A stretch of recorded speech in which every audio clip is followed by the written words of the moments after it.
Ang nangyari, meron ng bypass yan. Hindi dapat binabalatan yung sensor ng speed sensor ng mga Yamaha.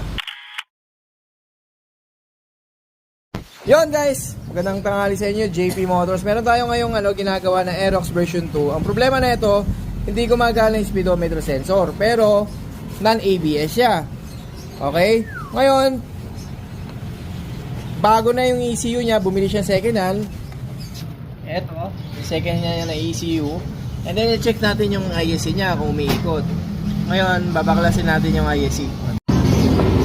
Yon, binabaklasan natin yung upuan. Nabaklasan natin yung upuan.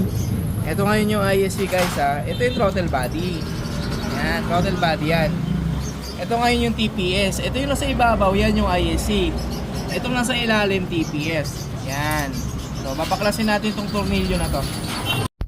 Yan, isa sa mga challenging dito guys, yung pagbaklas